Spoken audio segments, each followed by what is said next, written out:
तो दोस्तों स्वागत है आपका हमारे एक और वीडियो में। आज की हमारी कहानी है Venom 3 Venom the last dance. यह मूवी वैनम फ्रेंचाइजी की लास्ट मूवी होने वाली है। तो आइए चलते हैं वैनम के अंतिम सफ़र पर। कहानी की शुरुआत होती है और हम द क्रिएटर ऑफ सिम्बियोट नल को देखते हैं, जो कि क्लिंटन नाम के एक प्लेनेट पर होता है और वह एक तरह की जेल होती है और नल वहाँ पर कैदी होता है और वह कह रहा होता है कि मैं नल हूँ, द गॉड ऑफ डार्कनेस, जिससे कोई नहीं बच सकता।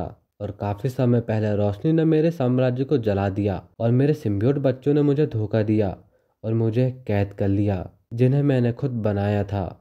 जिसके बाद कोडेक्स अस्तित्व में आया और यही मेरी आज़ादी की चाबी है, जिससे इस चेन का ताला खुल जाएगा और मैं हमेशा के लिए आज़ाद हो जाऊंगा। और मैं तुम्हें आदेश देता हूँ कि तुम ब्रह्मांड के कोने कोने को छान मारो और वह कोडेक्स ढूंढकर मेरे पास ले आओ। वह कोडेक्स मुझे किसी भी हालत पर चाहिए और जब मैं आज़ाद हो जाऊंगा तो मैं खुद अपने हाथों से अपने सिम्बियोट बच्चों को मार दूंगा और सभी प्लेनेट को तबाह कर दूंगा और फिर शायद मैं तुम सभी को आज़ाद कर दूं। जिसके बाद नल वहाँ पे ढेर सारे पोर्टल्स ओपन करता है, जिस पर से जेनोफेज अपने काम के लिए निकल पड़ते हैं। और अब सीन शिफ्ट होता है और हम वैनम और एडी को देखते हैं और वहाँ पर उपस्थित एक लड़के से बात कर रहे होते हैं और वह बार बॉय उन्हें बताता है कि एलियन के कारण उसकी फैमिली 5 साल के लिए गायब हो गई थी, इसलिए वह उनसे नफरत करता है। तभी एडी एक यूनिवर्स से दूसरी यूनिवर्स में शिफ्ट हो जाता है। जिसके बाद एडी को खुश करने के लिए वैनम उसके लिए एक पटियाला पैक बनाता है। तभी एडी एक न्यूज़ में देखता है कि पैट्रिक की डेथ के लिए एडी को ढूंढा जा रहा है, लेकिन एडी छिपकर नहीं रहना चाह रहा होता है, इसलिए वह एक जज के बारे में सोचता है जिसने कि उसे न्यूयॉर्क से भगाया होता है। और एडी उसकी हेल्प ले सकता है क्योंकि वह उसे आसानी से ब्लैकमेल कर सकता है और ख़ुद को आज़ाद करवा सकता है। और वे वहाँ से जाने लगते हैं और जाते जाते वैनम बार पर एक सिक्का रख देता है और वैनम का एक छोटा सा हिस्सा वहीं पर रह जाता है। वे पैदल पैदल वापस जा रहे होते हैं और तब वैनम एडी से कह रहा होता है कि अब हमारे रास्ते में आने वाले हर चीज़ की मैं बैंड बजा दूंगा और उन सबका मैं सर खा जाऊंगा। तभी वे कुछ कुत्तों की आवाज़ सुनते हैं और उनका पीछा करने लगते हैं। आवाज़ का पीछा करने पर वे पाते हैं कि वहाँ पर शिकारी कुत्तों को कैद करके रखा गया होता है और कुछ लोग उनको बेचना चाह रहे होते हैं। और तभी वे लोग एडी के सामने आ जाते हैं। एडी उन्हें समझाता है कि वे उन्हें छोड़कर उनके लिए अच्छे से घर ढूंढ ले, लेकिन वे कोई भी बात नहीं मानते हैं और वैनम को उनकी बैंड बजाने में ज़्यादा समय नहीं लगता है।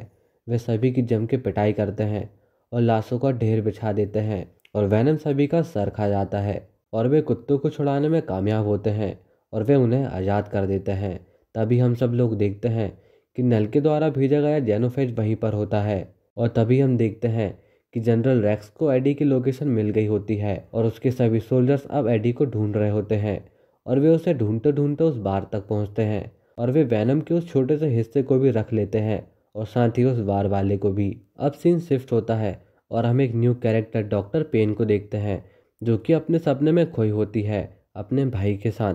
और उसका भाई उससे कह रहा होता है कि जब भी बादल गरजे तुम घर से बाहर ना निकलना।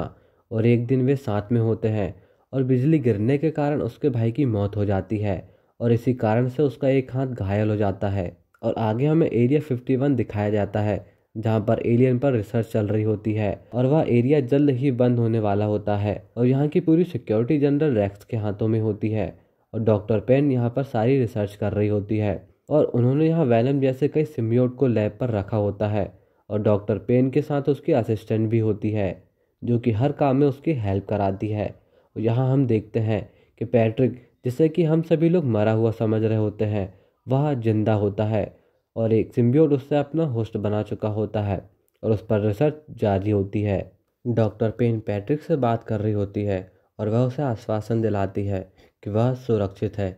जिसके बाद वह सिम्बियोट उन्हें बताता है कि हम भाग रहे थे और हम भागते हुए यहाँ आ गए। उसके मॉन्स्टर हमें पूरे यूनिवर्स में ढूंढ रहे हैं, वे हम सभी के पीछे पड़े हुए हैं और अब वे जल्द ही यहाँ पर होंगे और हम सभी मारे जाएंगे। वह काला समंदर है जो कि हम सभी को डुबा देगा।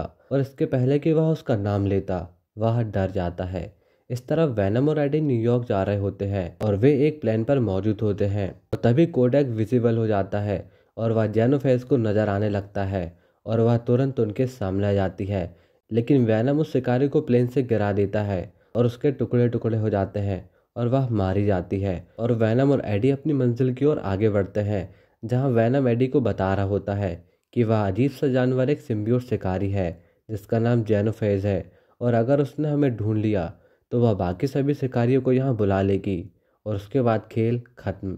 तब एडी पूछता है कि उसे यहाँ किसने भेजा है, जिस पर वैनम कहता है कि उसका नाम लेना मना है। यहाँ से हम यह जान पाते हैं कि नल आखिर कितना खतरनाक है कि उसका नाम लेने से ही सारे सिम्बियोट डर जाते हैं। जिस पर एडी पूछता है कि आखिर यह कोडेक्स बना कैसे, जिस पर वैनम बताता है कि रियोट से लड़ाई के दौरान जब तुम मारे गए थे और तब मैंने तुम्हें जीवन दान दिया था जिससे कि यह कोडेक्स बना, और शिकारी उसे तभी देख सकते हैं जबकि हम एक दूसरे से पूरी तरीके से जुड़ जाएंगे, और अगर वे कोडेक्स को समाप्त करना चाहते हैं तो एडी और वैनम में से किसी एक को मरना होगा और तब यह कोडेक्स भी खत्म हो जाएगा। लेकिन दोनों का मरने का कोई भी प्लान नहीं होता है। तभी हम उस जेनोफेज की ओर देखते हैं जिसके सारे टुकड़े आपस में जुड़ने लगते हैं और वह फिर से जिंदा हो जाती है। इस तरफ रैक्स को सिम्बियोट की बात पर बिल्कुल भी विश्वास नहीं होता है। उसका यह मानना होता है कि ये सभी सिम्बियोट यहाँ पर कब्जा करने आए हैं, ना कि वे खुद की जान की हिफाजत करने आए हैं। तभी हम देखते हैं कि उनकी लैब में ढेर सारे सिम्बियोट पहले से मौजूद होते हैं, क्योंकि जब सिम्बियोट अर्थ से टकराया होता है तब उन्हें रैक्स ने पकड़कर यहाँ लाया होता है। तब रैक्स वैनम को देखता है और वह उस पर हमला कर देता है ताकि वह उसे पकड़ सके। तभी शिकारी जेनोफेज वहां आ जाती है और रैक्स के 3 आदमी को मार डालती है, जिससे कि रैक्स बेहद ज़्यादा नाराज होता है और वह बेहद ज़्यादा गुस्से में होता है। जिसके बाद पेन पैट्रिक से बात करती है और उस सिम्बियोट को अपने असली रूप में आने को कहती है, जिसके बाद वह सिम्बियोट अपने असली रूप में आता है और वह पेन को बताता है कि वह सब कुछ फील कर सकता है। नल को वह ब्लैक सिम्बियोट चाहिए जिसके पास वह कोडेक्स है, और उसके मिलते ही वह सब कुछ खत्म कर देगा। और अगर हम सब इससे बचना चाहते हैं तो हमें कोडेक्स को खत्म करना होगा और सिर्फ यही रास्ता है उससे बचने का। जिस पर रैक्स कहता है कि वह कोडेक्स को खत्म करेगा और वह इसके लिए जल्दी तैयार हो जाता है। इसके अलावा उसके पास और कोई रास्ता नहीं होता है। लेकिन पेन इससे थोड़ी नाराज होती है। वह उसे समझाने की कोशिश करती है कि अभी अभी तो हमने सिम्बियोट को जानना शुरू किया है, लेकिन रैक्स उसकी बात नहीं सुनता है। इस तरफ एडी पैदल पैदल जंगल में भटक रहा होता है। तभी उसे मार्टिन नाम का एक व्यक्ति मिलता है जो कि अपनी फैमिली के साथ घूमने निकला होता है। वह सेक्टर 51 की ओर जा रहा होता है क्योंकि वह मरने से पहले एलियंस को देखना चाहते हैं, और वह एडी को अपने साथ ले जाने के लिए तैयार हो जाते हैं और खाने के बाद भी अपने सफर पर निकल पड़ते हैं। मार्टिन और उसकी पूरी फैमिली एलियंस को देखने के लिए बेहद ज़्यादा एक्साइटेड होती है और वे रात में लास वेगास पहुंचते हैं, जहां का नज़ारा बेहद ज़्यादा सुंदर होता है। वहां पर आतिशबाजी चल रही होती है। आगे मार्टिन एडी को कुछ पैसे देता है और एक चप्पल लेकर वहां पर छोड़ देता है और वहां से चला जाता है। आगे एडी एक पार्टी में जाने की कोशिश करता है, लेकिन वहां के सिक्योरिटी गार्ड उसकी हालत देखकर उसे अंदर नहीं जाने देता।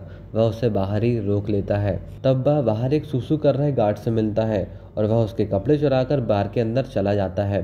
तब वैनम वहाँ कैसीनो में ढेर सारे पैसे कमाता है और उसे बेहद ज़्यादा मज़ा आ रहा होता है।